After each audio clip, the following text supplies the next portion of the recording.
es un honor para mí estar dando información en esta Academia de Formación Católica, que por supuesto que aquí están mis teachers, todos los que también me enseñaron sobre este tema de cómo defender y fortalecer la fe. Y tratamos de hacer esto, de poner en práctica, ¿no? Un poco de lo que hemos podido aprender para todos ustedes, de una manera sencilla y no tan profunda, como es este tema del matrimonio en la Iglesia Católica, en temas doctrinales, en lo que habla el catecismo, y diversas dudas sobre la validez del matrimonio protestante. Pero eso vamos a tocarlo bien por encima, porque hay que aclarar algunos puntos muy importantes al respecto de esa versión de la historia, ¿no? Así que no sé si Oscar te doy la palabra o alguien va a hacer algún tipo de oración para comenzar a, a dar la charla del día de hoy. Voy a quitar la cámara para evitar distracciones y dejar aquí los PowerPoint mientras se va Eric Barba, presentando. es todo tuyo el tema. Solamente un recorderis. Apaguemos nuestros audios, apaguemos nuestras cámaras, no porque no queremos ver sus bellas caras, sino para que la grabación quede una calidad perfecta. Ahora, no es que la cara de nosotros sea tan fea, no puede quedar perfecta, no, pero es por la grabación, Y después de todo esto, después que Eric termine su exposición, por favor, bombardeenlo con preguntas, lo bombardean con opiniones y apoyo al tema. ¿Listo? Perfecto, Eric. Todo tuyo. Listo, gracias, Oscar. Bueno, comenzamos con el tema del día de hoy, que es el matrimonio en la Iglesia Católica nuevamente y diversas dudas sobre la validez del matrimonio protestante, el cual tocaremos al final unos detallitos que serán bastante interesantes para comprender algunos puntos de lo que enseña la Iglesia Católica con respecto a esos temas. Y ciertamente esta es la carátula de la presentación y vamos a comenzar aquí con el siguiente punto, que es muy importante. Por supuesto, vamos a comenzar con lo que es la etimología de la palabra, o sea, la raíz de la palabra matrimonio. Y con esto vamos a empezar el tema del día de hoy. ¿Qué significa la palabra matrimonio? Proviene del latín, una palabra latina, que significa matris monium, oficio de la madre. La palabra matrimonio, como lo decimos en español, proviene de esas dos palabras latinas que son matris monium, oficio de la madre. Y decimos que es un oficio porque el trabajo de engendrar, de dar a luz, de educar a un niño, es un oficio súper importante que tiene la mujer y es una gran responsabilidad. Aquí hay muchas mujeres y por supuesto que pueden dar pie a eso, dar asentimiento positivo a eso, que es una gran responsabilidad. En cambio, esto se diferencia, hermanos, de lo que es la palabra patrimonio, patris munium, cuando se declara los bienes externos, que es propio del padre, el de buscar alimentos y demás cosas necesarias para la familia. Esto viene desde muy antiguo, ¿no? Y los que piensan que esto es un tipo de machismo, antes que alguien me diga algo por ahí, tenemos que remontarnos al pasado y al derecho romano. ¿Por qué? Porque estas palabras tienen mucho que ver con el derecho romano. Porque la mujer, que era una ciudadana romana, por allá en los tiempos de nuestro Señor Jesucristo, cuando el Imperio Romano estaba activo, no hablo de la esclava, sino la ciudadana romana, la mujer, tenía los mismos derechos que un hombre en educación, en herencia, en negocios comerciales ilegales, con la única excepción que era de no meterse a la política. Esa era la única excepción, pero por todo lo demás, la mujer tenía casi los mismos derechos que el hombre. Y esta aclaración la estoy dando por si alguien piensa que la definición de la palabra involucra un aspecto diferente al contexto general y cultural de la época que se ha dado en estos momentos. Es para evitar errores de interpretación, ¿no? Entonces, ahora que comenzamos con lo que es la raíz de la palabra matrimonio, vamos a seguir con puntos esenciales del sacramento del matrimonio. Ustedes se preguntarán, ¿hay puntos esenciales? Por supuesto que sí. Vamos a mencionar algunos. Vamos a comenzar con el significado del matrimonio para el cristiano. Y esto es muy importante para nosotros porque nosotros somos cristianos. Todos los bautizados cristianos tienen que tener muy en cuenta cuál es la importancia del significado del matrimonio. Entonces vamos a decir que la iglesia enseña, comenzando con eso, que la familia es uno de los bienes más preciosos de la humanidad. Es un don tan precioso, hermanos, porque forma parte del plan de Dios para que todas las personas puedan nacer y desarrollarse en una comunidad de amor, ¿no? Que es donde se forja el matrimonio. Y no solo eso, también para ser buenos hijos de Dios en este mundo y participar en la vida futura del reino de los cielos. Y estos significados son muy importantes para nosotros porque pensamos que simplemente es unirse con una mujer o con un hombre, Dios de por medio, y ya, esto involucra muchos aspectos de la vida. Y es tan importante la familia, pero tan importante la familia en este significado del matrimonio, que el mismo nuestro Señor Jesucristo quiso nacer en una familia. Ciertamente vienen las teorías. Dios, que se encarnó, se hizo hombre, él pudo haber bajado del cielo sin ningún tipo de problemas, pero él quiso y vio mejor conveniente venir a través de nuestra Santísima Virgen Madre, la Virgen María, y con una familia, con su esposo San José, el hombre casto y justo, ¿no? Entonces, por eso para nosotros los cristianos el matrimonio tiene una importancia y un significado profundo.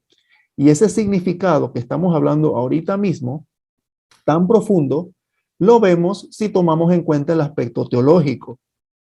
Y vamos a entrar al aspecto teológico, porque vamos adentrándonos a este misterio del sacramento del matrimonio, ¿no? Vamos por pasitos. Comenzamos con lo que es la raíz de la palabra y ahora vamos con el significado del matrimonio para nosotros. ¿Y por qué nos metemos en el aspecto teológico? Porque desde el Antiguo Testamento, la unión matrimonial es una figura de la alianza entre Dios y el pueblo de Israel. Y eso lo podemos ver desde los profetas. Profeta Jeremías, el profeta Oseas, el profeta Ezequiel. Dios nos habla siempre a través de su palabra en esos textos como si tuviese un vínculo matrimonial con el pueblo de Israel. Y vamos a leer, por ejemplo, en Jeremías capítulo 3, y tengo una Biblia, desde el versículo 6 en adelante, vamos a notar estos aspectos interesantes teológicos. Dice este texto: durante el reinado de Josías, me dijo el Señor, ¿has visto lo que ha hecho Israel, la apóstata?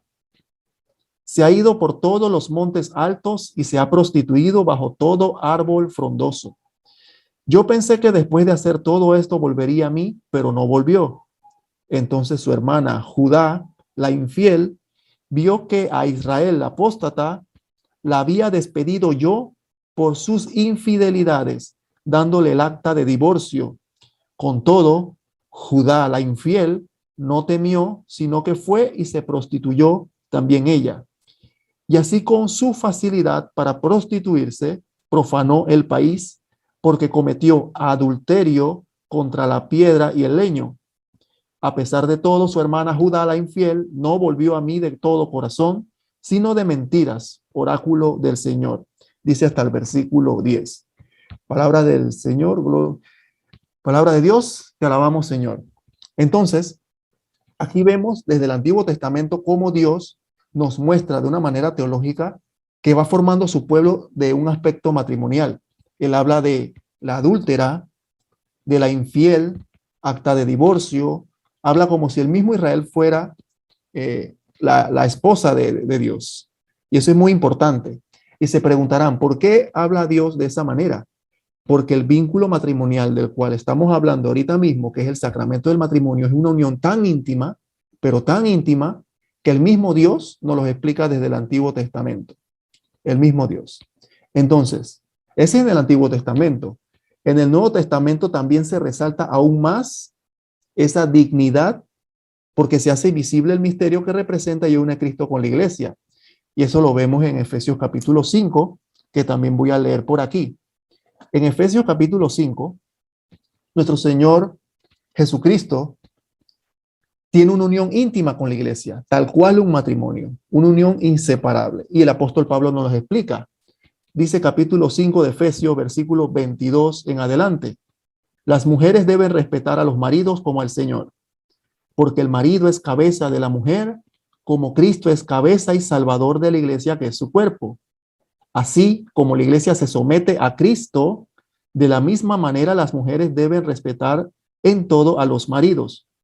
Maridos, amen a sus esposas como Cristo amó la iglesia y se entregó por ella, para limpiarla con el baño del agua y de la palabra y consagrarla, para presentar una iglesia gloriosa, sin mancha ni arruga ni cosa semejante, sino santa e irreprochable. Así tienen los maridos que amar a sus mujeres como a su cuerpo. Quien ama a su mujer se ama a sí mismo. Nadie aborrece a su propio cuerpo, más bien lo alimenta y lo cuida. Así hace Cristo por la iglesia, por nosotros que somos miembros de su cuerpo. Por eso abandonará el hombre a su padre y a su madre, se unirá a su mujer y serán los dos una sola carne. Este símbolo es magnífico. Oigan esta palabra, hermanos. Este signo o símbolo es magnífico y yo lo aplico a Cristo y a la iglesia. Del mismo modo, ustedes ame cada uno a su mujer como a sí mismo y la mujer respete a su marido. Aquí el apóstol Pablo nos dice algo maravilloso, esa unión tan íntima entre Cristo y la iglesia, de igual forma como un matrimonio. Así que vemos estos dos bandos, tanto el antiguo pacto como el nuevo pacto, que es el Nuevo Testamento, el nuevo pueblo de Dios, nos hablan en términos matrimoniales entre la unión de Dios con la iglesia, nosotros sus miembros. Es una unión muy importante. Entonces, viendo estas dos visiones del Antiguo y Nuevo Testamento, podemos observar dos cosas muy interesantes, hermanos.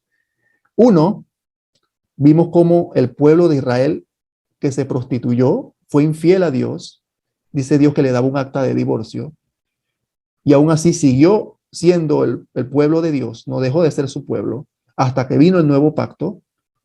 Dice que Dios, a través de nuestro Señor Jesucristo, que también es la segunda persona de la Santísima Trinidad, se une íntimamente a la iglesia como un matrimonio. Vemos dos aspectos importantes en estas dos versiones. El amor supremo es un amor que abarca todas las cosas inimaginables, el amor supremo. Y dos, que es el don del Señor hasta el derramamiento de sangre. Eso lo vemos en el Nuevo Testamento. Y esto nos lleva a un significado maravilloso porque es un ejemplo para nosotros en el matrimonio cristiano. El amor y la donación total. Y eso fue lo que hizo nuestro Dios Todopoderoso, que se rebajó, se hizo hombre por amor a nosotros para salvarnos. Un amor supremo y una donación total hasta el derramamiento de sangre. Y vemos bastante estos símbolos del matrimonio a través de la Sagrada Escritura de manera teológica, que es muy importante. Pues bien, después del significado, ¿qué más tenemos? Otro punto esencial al respecto. Podemos mencionar la finalidad del sacramento. Espero que lo estén viendo por allí, la finalidad del sacramento. ¿Cuál es la finalidad del sacramento del matrimonio? Se pueden preguntar muchos. Porque en estos tiempos, hay que ser sinceros, muchas personas ya no se casan por la iglesia. Se pierden de muchos dones maravillosos de Dios y muchas gracias y bendiciones de Dios. Muchos solamente nos estamos casando por lo civil y eso tiene muchos aspectos, muchas teorías, muchas especificaciones. Una de esas siempre se le achaca al modernismo, la época moderna. Muchos tachan a la iglesia como algo antiguo. Eso es pasado de moda, esa es tradición de los abuelos. Entonces las personas solamente se están casando por lo civil. Pero para un cristiano, el matrimonio civil no es suficiente ante los ojos de Dios. El matrimonio civil simplemente es visible para los ojos de los hombres, no para los ojos de Dios, para el que está bautizado. El que está bautizado y es cristiano católico debería, y digo la palabra debería, casarse por la iglesia, que es la finalidad de la unión íntima entre Dios y la familia. Pues bien, después de hablar del significado, que esto es tan importante para nosotros, ahora vemos que su finalidad va ligada a su significado. Vamos a ver cuál es la finalidad.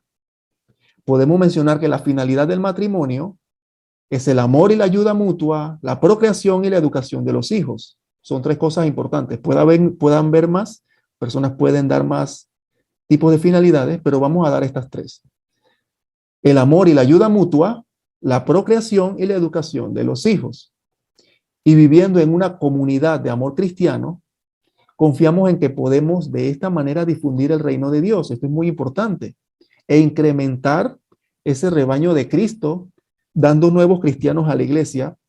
Y por eso tenemos la gran responsabilidad nosotros los padres de hacerlos crecer en la virtud, de hacerlos llegar al cielo, que debe ser la meta de todo padre, hacer que sus hijos lleguen al cielo. Y por eso que cuando hablamos del matrimonio, que es una institución natural, recuerdo una frase de un documento del Concilio Vaticano II que nos dice que el amor que lleva a un hombre y una mujer a casarse es un reflejo del amor de Dios. Y eso lo hablamos hace poquito, sobre la donación total. Voy a repetir eso porque es muy importante. Que el amor que lleva a un hombre y una mujer a casarse es un reflejo del amor de Dios. Esto lo hablaremos en los efectos del sacramento del matrimonio y su vínculo más adelante, ¿no? Pues bien, repetimos, la finalidad son tres: procreación, educación de los hijos, amor y ayuda mutua. Y el significado, ya vimos el significado, recapitulando. En resumen, entre el Antiguo y Nuevo Testamento vemos esa donación total y el amor absoluto hasta el derramamiento de sangre. Efectos del sacramento del matrimonio. ¿El sacramento del matrimonio tiene efectos, se podrán decir? Por supuesto que sí. Como todos los sacramentos, Dios nos dona su gracia, nos incrementa la gracia, nos regala maravillosos efectos del cielo que nos ayudan en nuestro diario vivir. Entonces, comenzamos con esto. Esto lo pueden ver en el catecismo, los que les gusta anotar, los que tengan un catecismo de la Iglesia Católica desde el numeral 1638 al 1642. Vamos a hablar del vínculo matrimonial como uno de los efectos y todo lo que eso conlleva, ¿no? Entre los efectos del sacramento tenemos que hablar del vínculo matrimonial y la gracia del sacramento, pero vamos a comenzar con el vínculo. Porque, como mencionamos hace poco, la finalidad del sacramento es el amor y la ayuda mutua, la procreación y la educación de los hijos, vuelvo y repito, y tenemos que hablar de este vínculo. ¿Y cómo es este vínculo matrimonial? Si vemos en la Escritura, esta unión aparece en el plan de Dios desde el principio, ese vínculo, esa unión. Cuando Dios creó a Adán y a Eva, en el Génesis, vemos en el comienzo de la historia del hombre este reflejo importante. En el Génesis, capítulo 1, Dios bendice a Adán y a Eva y les dice: sed fecundos y multiplicaos. Ahí comienzan los efectos maravillosos. Sed fecundos y multiplicaos. En el capítulo 2 del Génesis, Dios dice: no es bueno que el hombre esté solo. Nos da detalles. Dios nos comienza a dar detalles interesantes. Sed fecundos y multiplicaos, no es bueno que el hombre esté solo. Y en Mateo, en el Nuevo Testamento, en el capítulo 19, Jesús nos dice: lo que Dios unió, que no lo separe el hombre. Y estas son propiedades del matrimonio que detallaremos ahora cuando toquemos el tema de los bienes o propiedades del matrimonio. Tres cosas: sed fecundos y multiplicaos, no es bueno que el hombre esté solo, y lo que Dios unió, que no lo separe el hombre. Por eso es muy importante el sacramento del matrimonio para nosotros los cristianos y la diferencia enorme versus simplemente casarse por lo civil. Lo que Dios unió, que no lo separe el hombre. Lo que Dios unió, lo que el sacerdote como testigo de la iglesia presenció, no se puede separar. Un matrimonio civil usualmente se separa cuando uno va a un tribunal y es diferente, ¿no? Es muy diferente. Pues bien, la gracia del sacramento, ¿nos otorga gracias al sacramento del matrimonio? Ciertamente que sí. El sacramento del matrimonio, mis hermanos, nos confiere una gracia especial para una misión particular en la iglesia. Y como es un sacramento de servicio, recuerden los sacramentos de la Iglesia Católica, que son 7, hay 2 que son de servicio, el matrimonio y el orden sacerdotal.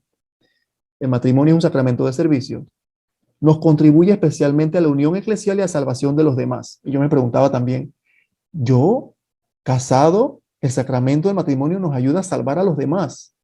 Ciertamente que sí. ¿Por qué lo digo? Porque cuando las familias se forman según la voluntad de Dios, las familias son fuertes, sanas, felices, hacen posible que la promoción de la vida, no solo en esta vida terrena que estamos aquí de peregrinos, sino la vida espiritual, la vida del más allá, la vida eterna, contribuimos a eso. Y no solo eso, sino que en esta vida nos proponemos y podemos contribuir como matrimonio a renovar la sociedad y a la misma iglesia. Por eso algunos se preguntan, ¿por qué en muchas ocasiones la iglesia en estos momentos está pasando como una crisis? Se ve como que está un poco mal. Como ahora que vivimos una crisis doctrinal y de moral, ¿no? Pues nosotros los miembros, y principalmente los casados, no estamos realizando esta labor importante de promocionar la salud espiritual de los miembros, de los demás miembros de la iglesia. La de nosotros, de nuestros hijos, familiares, conocidos, etcétera, ¿no? ¿Y para qué? Para que el reino de Dios les llegue a muchas personas. Esto es muy importante. Esta gracia que ofrece el sacramento de poder expandir el amor de Dios a demás personas como una unión de una sola carne entre el hombre y la mujer hacia los demás. Entonces, debemos aprender a conocer algunos de los efectos que produce esta gracia. Ya hablamos como una introducción, ¿no? De todo lo que esto conlleva. ¿Cuáles son las gracias que conlleva el sacramento del matrimonio? Bueno, aquí vemos. Vamos a comenzar. Santifica el amor de los esposos, ese es uno. Puedan haber muchas gracias y dones del cielo. Santifica el amor de los esposos. ¿Por qué? Porque un amor bendecido y santificado por Dios llega muy, pero muy lejos. Muy, pero muy lejos. Hay estadísticas a nivel mundial que se pueden tomar. No es la pauta, pero les voy a decir por qué. Las personas que están casadas por la iglesia usualmente se separan menos si estaban conscientes del acto que estaban haciendo. Y miren la aclaración que estoy haciendo. Si estaban conscientes del acto que estaban haciendo. Porque muchas personas y muchas parejas llegan a las parroquias a querer casarse, ciertamente a recibir el sacramento, pero no saben lo que van a recibir. Desconocen de las gracias de Dios sobre estas cosas. Y en las pastorales familiares es muy importante que los que están encargados de las pastorales de familia y encargados de estas catequesis o coordinadores de matrimonios se esfuercen en decirle a las parejas a qué se están involucrando. Que esto solamente no es tomarse una foto con la familia, gastarse $50,000 de un traje de bodas y de repente ustedes ven, a los 2 años se separaron. Porque no iban esencialmente, muchas personas no van esencialmente a realizar el sacramento de la mejor manera posible. No están preparados.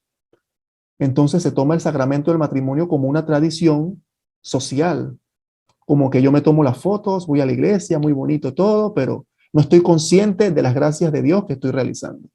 Inclusive, hermanos, muchos realizan el sacramento del matrimonio sin haberse confesado bien, porque recuerden que eso lleva una preparación, confesión, preparación con el sacerdote, algunas charlas prematrimoniales, etcétera, etcétera, ¿no?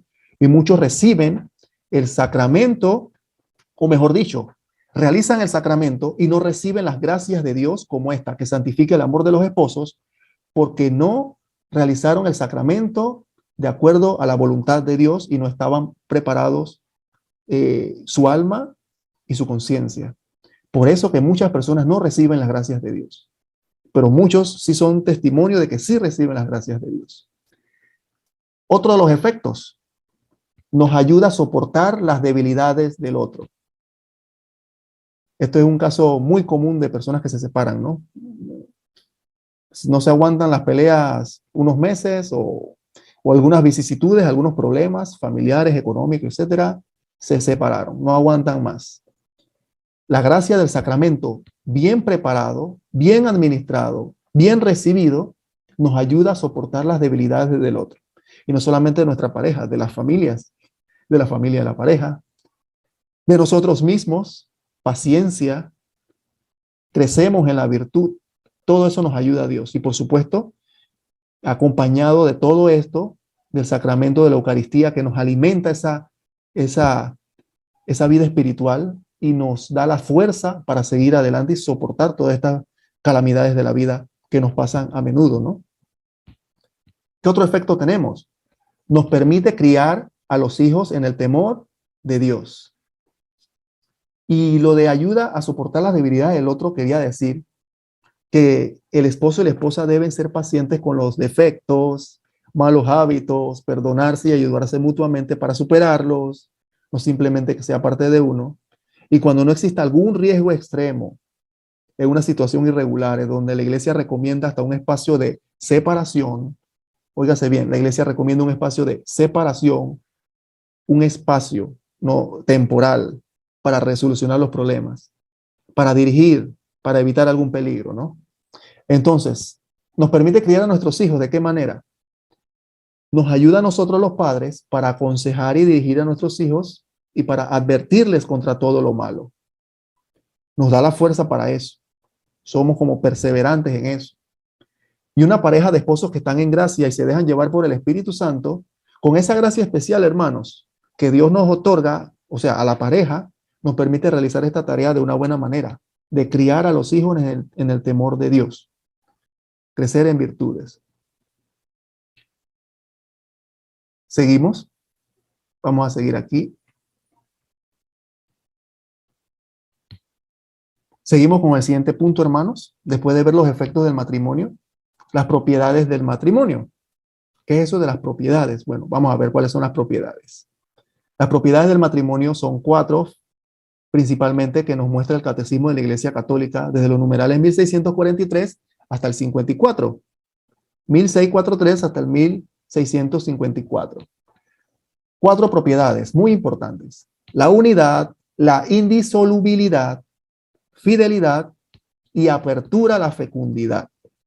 Y este último punto va a ser escabroso, un poquito polémico, porque en nuestros tiempos se nota que no se ha dado mucha catequesis al respecto y nosotros mismos somos culpables. Nosotros mismos tenemos la culpa. Comenzando por nosotros mismos como miembros de la iglesia, por muchas veces no preguntar en la arquidiócesis o no pedir alguna asesoría, ¿no? Pero la iglesia nos muestra maravillosas y espectaculares formas de ver este sacramento pero tan importante para nuestra vida cotidiana. Vamos a comenzar con la unidad. ¿Por qué una de las propiedades del matrimonio es la unidad? Porque, como lo dije hace un rato, en Mateo capítulo 19, versículo 6, y en Génesis, Dios dice, de manera que ya no son dos, sino una sola carne. Ya somos una unidad. Ya no somos dos, sino uno. Hay unidad.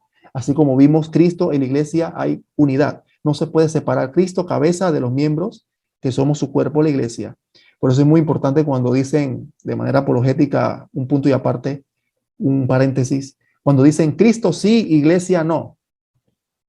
Pero ya vimos que en Efesios capítulo 5, San Pablo nos muestra cosas diferentes, que Cristo y la iglesia están unidas íntimamente. Y también San Pablo en otro texto nos dice que somos miembros del cuerpo de Cristo y Cristo es la cabeza de la iglesia.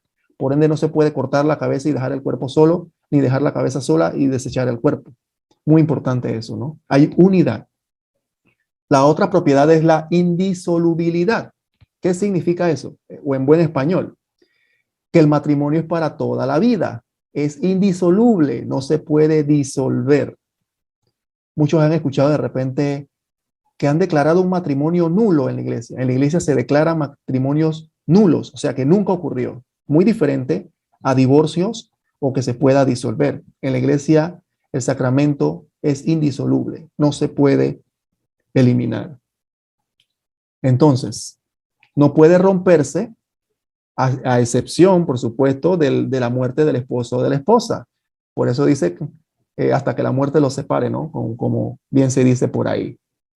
Dice, 1 Corintios capítulo 7, dice el apóstol San Pablo, a los casados, en cambio, les ordeno, y esto no es mandamiento mío, sino del Señor, que la esposa no se separe de su marido. Dice el apóstol San Pablo en 1 Corintios capítulo 7, versículo 10 y 11.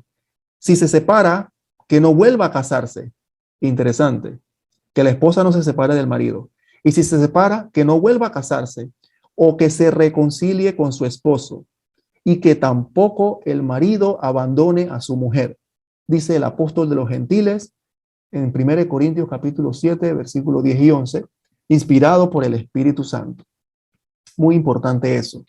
Entonces, ¿hay forma de separarse? No. Indisolubilidad.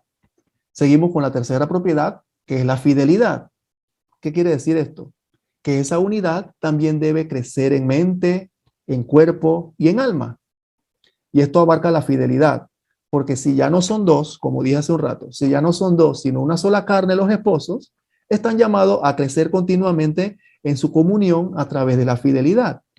Por eso la iglesia condena la poligamia, algo practicado por el paganismo, en épocas antiguas todavía hay pueblos, inclusive indígenas, que son paganos, por supuesto, que practican la poligamia, inclusive sectas como los mormones practicaban la poligamia. El fundador de los mormones, José Smith, se casó con más de 40 mujeres, etcétera, etcétera, etcétera, etcétera, ¿no? Muy importante eso. Y viene la parte un poco difícil, que es la apertura a la fecundidad. Un poco difícil, ¿por qué? Porque muchos de nosotros no hemos captado el lenguaje de la iglesia en este sentido. La apertura a la fecundidad. Y vamos a hablar de eso. ¿Qué quiere decir eso de la apertura a la fecundidad? Vamos a hablar aquí. Seguimos con la siguiente lámina para que el tiempo no nos coma. Tenemos que hablar de apertura a la fecundidad, tenemos que hablar de la moral conyugal. Y vamos a tocar bastante por encima este tema de la moral conyugal que involucra el sacramento del matrimonio.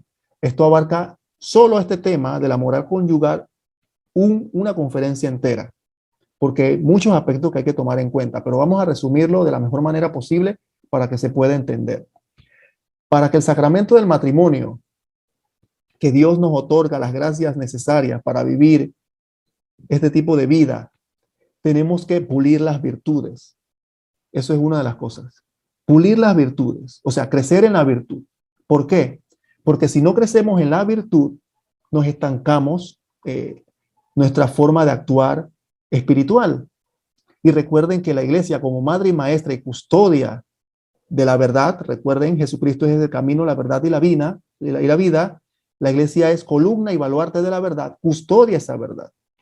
Entonces, al pulir las virtudes, nos ayuda a la iglesia a crecer, a elevarnos más a ese ideal que es llegar al cielo. Y para llegar al cielo tenemos que crecer en las virtudes.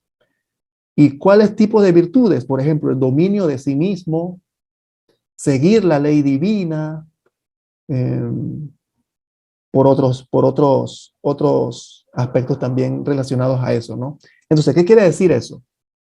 Porque la doctrina de la iglesia, hermanos, en materia de la regulación de la natalidad y promulgadora de la ley divina, aparece fácilmente a los ojos de muchos que esto es difícil en regular la natalidad. Recuerden, apertura a la fecundidad, lo que estábamos hablando en el último punto, que involucra la moral conyugal. Esto de la apertura a la fecundidad para muchos resulta ser muy, pero muy difícil e incluso imposible en la práctica. Y en verdad que como todas las grandes y beneficiosas realidades, esto exige un esfuerzo. Y no solo un esfuerzo propio, sino de orden familiar, social, individual, de muchos aspectos, ¿no? ¿Por qué? Porque no sería posible crecer en esa virtud sin la ayuda de las gracias de Dios, que sostiene a nosotros, los hombres. Pero todo aquel que reflexione seriamente, hermanos, en crecer en la virtud, no puede parecerle extraño el tema de pulir la virtud, de seguir la ley divina y tener un dominio de sí. Dominio de sí. Entonces, en apertura a la fecundidad, ¿qué ha enseñado la iglesia? Métodos morales y métodos o medios que son inmorales. ¿Desde cuándo? Específicamente, muchos, desde hace mucho tiempo, pero específicamente con la encíclica Humanae Vitae del Papa San Pablo VI. Eso fue un boom para ese tiempo, la década de los 60, los 70, cuando para ese tiempo había un libertinaje muy arraigado. Comenzó como el libertinaje sexual, el mundo comenzó como a cambiar. Y justamente cuando el mundo te dice, tú puedes estar con 10,000 personas a la vez, puedes tener 3, 4 mujeres, o decirle a la mujer, tú puedes estar con 3, 4 hombres, inventaron los métodos anticonceptivos, etcétera, etcétera. Viene el Papa San Pablo VI y ¡plan! Nos planta por medio del Espíritu Santo la encíclica Humanae Vitae. ¿Y qué nos dice sobre los medios moralmente aceptados? Vamos a hablar primero de los medios morales. Que el Humanae Vitae nos dice que si hay razones serias, oigan esto, hermanos, si hay razones serias para espaciar a los hijos y razones derivadas de las condiciones físicas o psicológicas de los esposos o condiciones externas también puede haber, la iglesia enseña que es moralmente permitido, oigan esto, hermanos, tomar en cuenta los ritmos naturales de la fertilidad humana y practicar el acto conyugal solamente durante los periodos infértiles. Esto para mí era nuevo cuando yo comencé a estudiar estas cosas. Y llamando a la arquidiócesis, hay un departamento en la pastoral de familia, si mal no recuerdo, donde nos enseñaron esto. Hay una señora muy amable, no sé si, no recuerdo ahorita el nombre, de estar otra persona, en donde nos enseña la iglesia que las personas que están casadas sacramentalmente o las que están pensando casarse, les dan una buena orientación sobre los métodos morales aceptados por la iglesia en temas de regulación de la natalidad. Entonces, como dice la encíclica del Papa San Pablo VI, la Humanae Vitae, que está permitido moralmente tomar en cuenta los ritmos naturales de la fertilidad y practicar el acto conyugal con tu esposo o esposa cuando los días son infértiles, sí, ciertamente hay razones de peso psicológicas, serias, derivadas de condiciones sociales o como hablé, ¿no? Condiciones externas. Por ejemplo, estamos en una pandemia. Ciertamente muchos atacan a la iglesia diciendo, pero es que la iglesia no se quiere que yo tenga 20 hijos. No, no se trata de eso. La iglesia como sabia y maestra, desde la época de Galileo Galilei el desarrollo de la ciencia, la iglesia como sabia y maestra y depositaria de las leyes divinas nos dice, Dios nos hizo tan perfectos que la mujer y el hombre pueden tener intimidad sin que la mujer quede embarazada en ciertos días del mes. Eso está comprobado ya hasta científicamente. Entonces, ¿para qué usar métodos artificiales? Que ahora vamos a eso, que son medios inmorales según la iglesia, cuando Dios nos hizo tan perfectos que podemos tomar los medios naturales y moralmente aceptados siempre y cuando lo aprendamos a usar.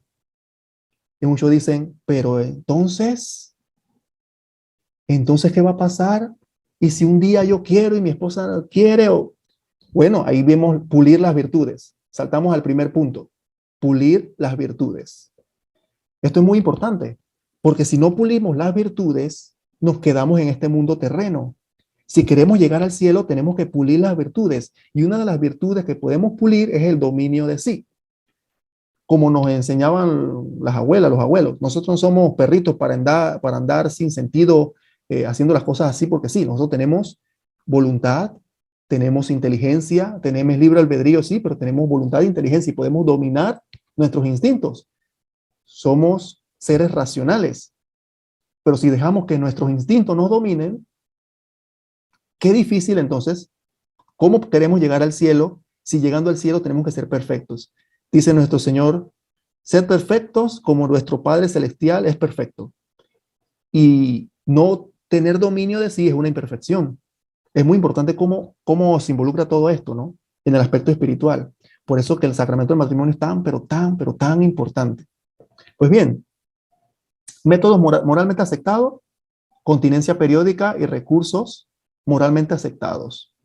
Periodos, la arquidiócesis nos orienta con métodos como el Billings, ya no es el método del ritmo, a los que han escuchado de que el método del ritmo, que eso no funciona, fue un método bastante antiguo, de hace más de 40, 50 años, y tiene sus complicaciones a veces, a menos que tú seas pero muy estricto. Pero el método Billings lo pueden buscar por internet, ir a la arquidiócesis, ese es el método que la iglesia promueve. Y es tan efectivo, hermanos, para los que dicen, porque muchas mujeres dicen, ay, pero ¿cómo yo puedo aprender? Es tan efectivo que la iglesia católica en África lo promueve y las mujeres en África lo usan, lo utilizan y no tienen ningún tipo de problema. O sea, si las mujeres allá que supuestamente dicen que las personas en África tienen menos alfabetización que las personas en América, etc., lo usan sin ningún problema y la iglesia lo enseña, acá porque en América no. ¿Por qué? Ciertamente, ¿por qué? Porque en esto de la apertura a la fecundidad, el mundo te dice lo contrario. No tengas hijos, solamente ten uno. La vida está cara. Ciertamente la vida está cara, pero el mundo te dice, no tengas más hijos, tú puedes hacer lo que quieras. Usa esto, usa lo otro. Involucran químicos a tu cuerpo y no te lo dicen. Y por eso que surgen muchos problemas, no solo al hombre, sino también a la mujer, después de los 40, 50 años, que también está comprobado científicamente por estar utilizando métodos artificiales, que por supuesto que el mundo no te dice, no lo dejes de usar. Hay métodos diferentes, naturales, que lo puedes usar, pero el mundo no te dice no. El mundo te dice, usa esto, el consumismo, el dinero para la farmacéutica, dinero por aquí, dinero por allá, y así anda el mundo, ¿no? Tenemos que estar conscientes de lo que nos enseña la iglesia. Y espero que esta partecita de la moral conyugal les ayude y le haya hecho como un pequeño despertar en este aspecto, sin juzgar a nadie ni demás, porque muchos hemos sido desconocedores de todo esto, pero la iglesia como madre y maestra, vuelvo y repito, nos enseña y pueden preguntarle a su párroco en sus parroquias y dirigirse a la arquidiócesis y con mucho gusto. Allá nos van a enseñar todo eso, las personas muy amablemente en unos cursos. Pues bien, medios inmorales que enseña la Iglesia Católica. Eso lo dice el Catecismo en el numeral 2370. Voy a ir avanzando para que no me coma el tiempo. ¿Cuáles? Píldoras, inyecciones anticonceptivas, ligadura de tubos, vasectomías, diafragmas, preservativos, etcétera, etcétera, etcétera. Dispositivos intrauterinos. Todo eso la iglesia no lo promueve, está en contra de todo esto. Todas estas cosas, pastillas, inyecciones, ligaduras, vasectomías. Entonces me preguntaba una persona, ¿y si ya lo hice? Yo no sabía. Bueno, estamos a tiempo. Siempre estamos a tiempo para aprender lo que la iglesia nos enseña. Siempre estamos a tiempo para guiarnos a ese camino que Dios quiere que lleguemos, a esa perfección que Dios quiere que lleguemos y que la iglesia nos enseña también como custodia de la verdad. ¿Eso dónde dice la iglesia sobre esto? Bueno, en el Catecismo, como dije, 2370, y la encíclica Humanae Vitae también del Papa San Pablo VI, inclusive el Papa San Juan Pablo II habló de todo esto, de que la moral conyugal y el sacramento del matrimonio tiene que ser con una apertura a la vida, salvo los métodos moralmente aceptados, como dije, métodos de periodo de no, eh, no fecundidad de la mujer, que la iglesia también nos enseña. Seguimos. Espero que haya quedado esta parte de la moral conyugal. Es una de las últimas partes de las propiedades del matrimonio. Lo toqué bastante por encima. Inclusive esta parte de la moral conyugal involucra, como dije, una sola charla. Espero que posteriormente ustedes puedan seguir investigando. Ahí les dejo los puntos del catecismo para que puedan seguir leyendo posteriormente a los que vean este video, ¿no? Pues bien, vamos a pasar a otro punto, ya para ir terminando, sobre diversas dudas de la validez de los matrimonios protestantes. Y quiero tocar un tema muy importante. Me voy a referir específicamente a las personas que jamás en la vida han sido católicas. O sea, jamás en la vida han sido católicas. No me refiero al católico que se bautizó o hizo la primera comunión y después se fue con los hermanos evangélicos, que se salió de la comunión de la iglesia y causó un cisma, porque ese es un cisma, ¿no? Desligarse de la doctrina de la iglesia y de la cabeza del Papa de Roma es hacer un cisma, es un pecado de cisma. Aunque ellos no lo sepan o la persona no lo sepa, es un cisma. Pueden caer en pecado de herejía y de apostasía. Es muy complicado eso, ¿no? Pues bien, alguien que nunca ha sido católico, porque muchas veces preguntaban, pero si un pastor de esa iglesia de por allá, ellos no pueden casar, el que casa es un sacerdote. Entonces tenemos que preguntarnos, ¿qué es lo que enseña la iglesia al respecto? ¿Quién es el que casa? Aquí vemos el libro de Introducción al Derecho Canónico, que es la ley de la iglesia, que nos dice lo siguiente: el ministro, o sea, el sacerdote, asiste al matrimonio como testigo cualificado, no como ministro del sacramento. Los ministros, al menos en la iglesia latina, son los mismos contrayentes. O sea, que si por ahí escuchan, vuelvo y repito, esto es para el que nunca ha sido católico. Ahora vamos a ver qué pasa con el que ha sido católico y se fue por allá, o se ha casado por allá. Si nunca ha sido católico, el matrimonio sería válido, porque un pastor o un sacerdote no es el que casa, enseña la iglesia. Los ministros son los contrayentes, o sea, el que se está casando, el esposo y la esposa. El sacerdote sirve de testigo calificado de la iglesia. Eso es lo que enseña la iglesia. ¿Dónde le enseña la iglesia, Eric? Bueno, en el catecismo, numeral 1623 de la iglesia católica. Si nos vamos a catecismo antiguo, catecismo del Papa San Pío X, en la pregunta 800, que aquí no veo muy bien aquí la pantalla porque aquí, ahora sí, en la pregunta 838, En la introducción al derecho canónico que estamos leyendo y en la Suma Teológica de Santo Tomás de Aquino, que ahí pueden ver, tomarle un screen después de la pantalla. El ministro del sacramento son los contrayentes. Punto número 1. Muy importante eso, tanto para el católico como para el que nunca ha sido católico. Los ministros son los contrayentes. Que está la pregunta, ¿quién es el ministro en el sacramento del matrimonio? Vuelvo y repito, los contrayentes. No es ni el sacerdote ni el pastor, si es de alguien que no es católico, ¿no? Seguimos. Se pueden preguntar, pero entonces el sacramento del matrimonio, no solamente entre católicos sería válido y sacramento, sino también en alguien que nunca ha sido católico, ¿qué pasa con ellos? ¿Qué es lo que nos dice el catecismo de la Iglesia Católica? El catecismo de la Iglesia Católica en el numeral 1601, en el derecho canónico, en el 1055, nos dice que la alianza matrimonial fue elevada por nuestro Señor Jesucristo a la dignidad de sacramento entre bautizados. O sea, que entre bautizados no puede haber algo que no sea sacramento. Pregunta, ¿nosotros los cristianos católicos estamos bautizados? Por supuesto que sí, la pregunta es necia. Cuando nos vamos a casar, ¿estamos bautizados? Sí, entonces, alguien que no es católico, si está válidamente bautizado, con la fórmula trinitaria, por supuesto, en el nombre del Padre, del Hijo y del Espíritu Santo, dice nuestro catecismo que nuestro Señor Jesús elevó a sacramento entre bautizados la alianza matrimonial. Ahora vamos a ver qué involucra eso, porque yo he escuchado, hay muchos a veces debates por internet que dicen, no es que los matrimonios entre los protestantes no es válido. Negativo. Si están bautizados válidamente, y ojo que hago esta aclaración, válidamente, el sacramento se realiza. ¿Y dónde dice que alguien válidamente no está bautizado, etcétera, etcétera? O que ellos, como antiguamente se decía, que son herejes, ahora decimos hermanos no católicos, hermanos esperados. Dice el Concilio de Trento así, hace 500 años. Si alguno dijere que el bautismo que se da también por los herejes, o sea, los no católicos, en el nombre del Padre y del Hijo y del Espíritu Santo, con intención de hacer lo que hace la Iglesia, no es verdadero bautismo, sea anatema, o sea, sea condenado.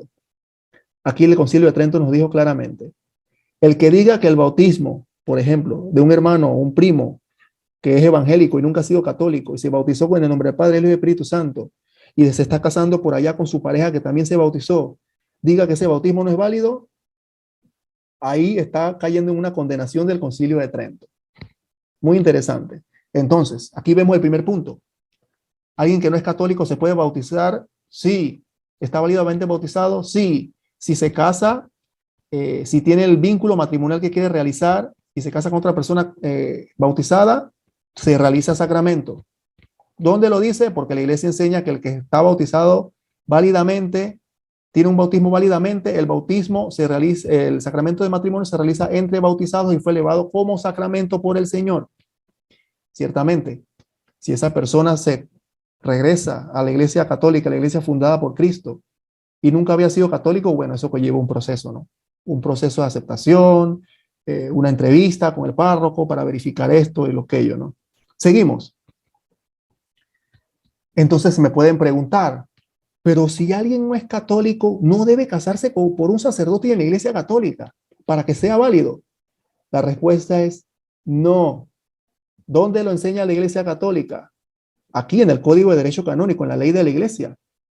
Dice en el numeral 11 del Código de Derecho Canónico lo siguiente: las leyes meramente eclesiásticas, lo puse en anaranjado para que se lea bien, obligan a los bautizados en la Iglesia católica y a quienes han sido recibidos en ella.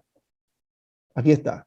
O sea que las leyes de la Iglesia, lo que enseña la Iglesia, que tú como católico debes casarte por la Iglesia en frente de un sacerdote, seguir un proceso, etcétera, etcétera, etcétera, eso aplica a nosotros, no a los protestantes. Porque ellos no saben ni siquiera que existe un derecho canónico, a ellos no les interesa eso, ellos no conocen de eso. Y la Iglesia, ¿por qué lo hace? Porque la Iglesia es tan benevolente que aunque la Iglesia, por ser la Iglesia fundada por Cristo, la Iglesia católica, tiene jurisdicción sobre los que están no íntimamente unidos a ella, la Iglesia tiene jurisdicción sobre aquellos que no son católicos, porque todo el que es cristiano debe regirse bajo la Iglesia fundada por Cristo. Pero la Iglesia es tan benevolente que permite que esas personas que no son católicas y nunca han sido católicas no sigan el derecho canónico. Eso es bastante interesante. No obligan a los que no son católicos, nos obligan a nosotros. Nosotros sí tenemos que seguir. Y aquí viene la parte. ¿Qué pasa con un católico que se bautizó, hizo la primera comunión, hizo la confirmación y se salió de la iglesia, se metió a protestante, se metió a testigo de Jehová, se fue a evangélico, se salió, rompió, hizo un cisma, cometió apostasía, de cierta manera? ¿Qué pasa con ellos? Bueno, si esa persona se casa por allá, el matrimonio no es válido. ¿Por qué? Porque el que es bautizado se rige por el derecho canónico en la Iglesia Católica. Y testigo de eso tengo varios amigos. Tengo, por ejemplo, un hermano de Estados Unidos que se bautizó, hizo la primera comunión, los primeros sacramentos de la iglesia y se metió a bautista, se casó por allá. ¿Y qué pasó cuando regresó a la iglesia católica, regresó a la iglesia fundada por Cristo? Tuvo que pedir perdón al obispo, tuvo que hacer una nota formal de perdón al obispo por la apostasía, el pecado de apostasía, y el matrimonio ya no estaba válido porque se casó sin seguir las normas del derecho canónico que exige la iglesia católica. Entonces él decía, pero si yo ya no era católico. Y dice, no, usted se bautizó de chiquito.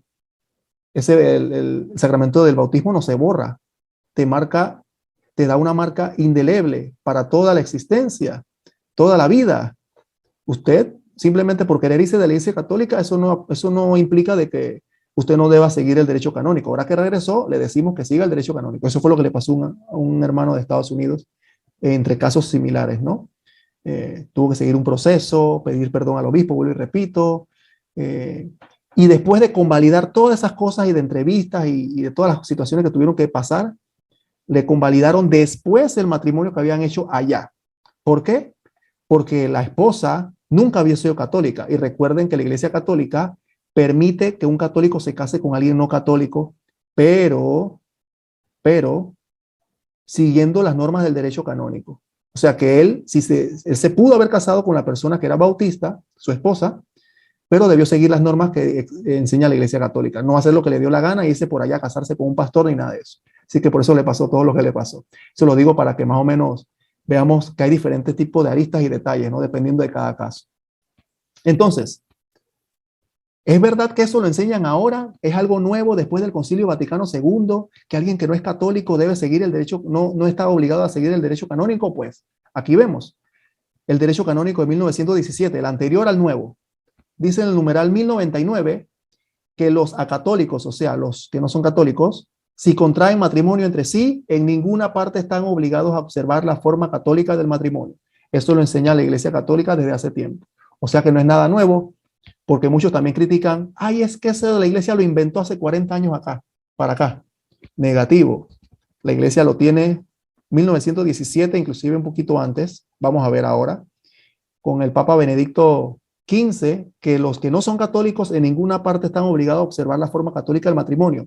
¿Por qué? Vuelvo y repito, porque la iglesia es benevolente con esas almas, que aunque esas almas están imperfectamente unidas a la iglesia de Cristo, no están íntimamente unidas, deberían estar unidas. La iglesia es benevolente y por amor a esas almas y hacer que esos matrimonios no sean nulos, permite que no se observen el derecho canónico hacia ellos. ¿Documentos anteriores a 1917? Por supuesto que sí. El Papa Benedicto XIV, con un documento en 1741, y el Papa San Pío X en 1906 nos dice, declaramos, establecemos y decretamos para matrimonios de acatólicos, sean herejes o sigmáticos, que sin guardar la forma tridentina, o sea, la forma del Concilio de Trento, han sido contraídos hasta ahora, se han de tener estos matrimonios por completamente válidos.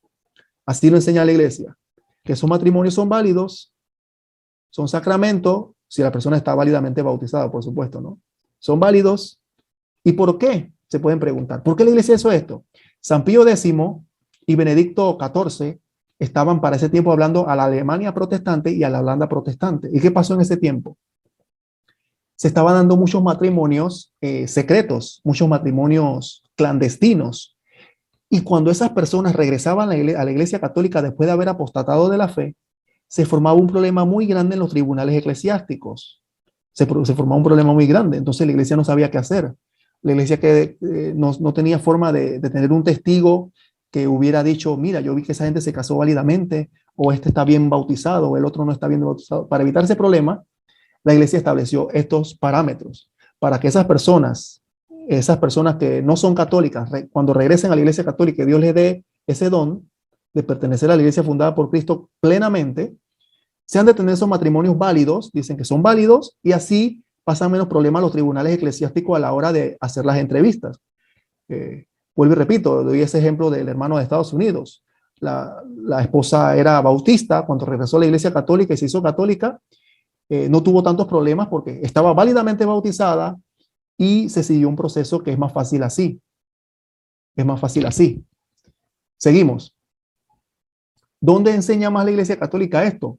Libros de teología. Teología moral para seglares de Rollo Marín nos dice que luego todos los bautizados, aunque sean herejes, cismáticos, apóstatas, etcétera, pueden recibir válidamente el sacramento del matrimonio. Y viene la parte importante. ¿Por qué? Y ellos, aunque no sepan o no crean que el matrimonio es sacramento, basta que quieran contraer el verdadero matrimonio sin poner alguna condición expresa que vaya en contra de la esencia del mismo. Esto lo dice en su edición del 2014 en la página 580. ¿Qué quiere decir esto? Vuelvo y repito, simplemente haciendo énfasis para el que nunca ha sido católico. Aunque ellos a veces no le llamen sacramento, porque recuerden que ellos rechazan la palabra sacramento, rechazan sacramentos de la iglesia. Aunque ellos no sepan que es un sacramento, si están válidamente bautizados, contraen sacramento. ¿Por qué? Porque basta que necesiten la condición expresa de contraer el matrimonio con la otra persona. Ese es uno de los requisitos casualmente de la Iglesia Católica pone para que sea verdadero sacramento. Tener intención, la condición expresa de contraer verdadero matrimonio. O sea, yo quiero estar con esa persona para toda la vida, se contrae verdadero matrimonio. Esa es una de las esencias, una de las esencias. Y en el matrimonio, en los protestantes, el que nunca ha sido católico, tiene esa esencia. Por supuesto, tengo amigos que no son católicos. He visto que se han casado por allá, tienen la esencia, llevan 20 años juntos, tienen la esencia. Tuvo la esencia de querer casarse con su pareja para toda la vida. Esa es la esencia del sacramento del matrimonio. Aunque ellos no sepan o no crean que el matrimonio es sacramento, eso no importa. Eso no lo invalida. Eso es acción de Dios, no de las mismas personas. Y recuerden que los ministros son los mismos contrayentes. Pues bien, para ir terminando por acá, este es un cuadro bastante complejo, pero voy a simplemente resumirlo, que entre católicos, si se realiza bien y como debe ser, es válido y sacramento. ¿Qué es necesario para que sea válido y sacramental? Seguir la ley canónica. Con un católico o un no católico válidamente bautizado es válido y sacramento. O sea, un católico con, ejemplo, un evangélico. Pero tiene que tener licencia del ordinario, o sea, pedir un permiso al obispo, que eso fue lo que nos hizo el hermano de Estados Unidos, nos pidió permiso y como ya había apostatado de la fe, se había ido por allá, se le olvidó la parte del permiso. Un católico o un no bautizado, ¿qué pasa? ¿Qué estatus tiene? Un católico con un no bautizado es válido, pero no es sacramento. Necesita una dispensa del ordinario, o sea, una dispensa del obispo, para que eso suceda. Y sin dispensa, dicho matrimonio es inválido. Hay que tener en cuenta eso, hay que tener esa aclaración a mano derecha que se dice. Un católico con un no bautizado, matrimonio válido, pero no es sacramento, necesita dispensa, pero si no tiene la dispensa es inválido. Y también requiere que la parte no bautizada acepte las condiciones de matrimonio según las leyes de la iglesia. Igual pasa con los matrimonios que se llaman mixtos, un católico con un no católico. ¿Qué enseña la iglesia? Tiene que decirle a su pareja que no es católica, que usted va a bautizar a sus hijos en la iglesia católica y va a seguir las normas de la iglesia católica. O sea, usted no va a poner en peligro la fe de esos niños cuando tenga niños y de su futura familia. Ese es uno de los requisitos.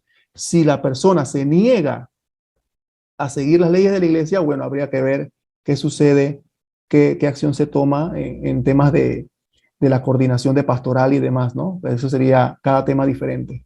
Pero bien, básicamente es esto. El tema del sacramento del matrimonio, hablamos de propiedades, efectos, al final vimos temas del derecho canónico, la validez que nos enseña la iglesia desde hace 200, 300 años de matrimonios que no son católicos, para evitar problemas de tribunales eclesiásticos, quién puede seguir las normas católicas, solamente los católicos, quién es el ministro, la moral conyugal, haciendo un repaso, ¿no? Y bueno, con esto terminamos la participación. Con mucho gusto quedo pendiente por cualquier consulta que pueda haber por ahí, ¿no? Los hermanos, le agradezco su tiempo y es un honor nuevamente estar por aquí. Perdonen si me extendí un poquito más del tiempo, un poquitín más de la hora, pero necesitaba un poquito más de tiempo para explicar esta última parte. Voy a dejar de compartir pantalla para poner acá la cámara.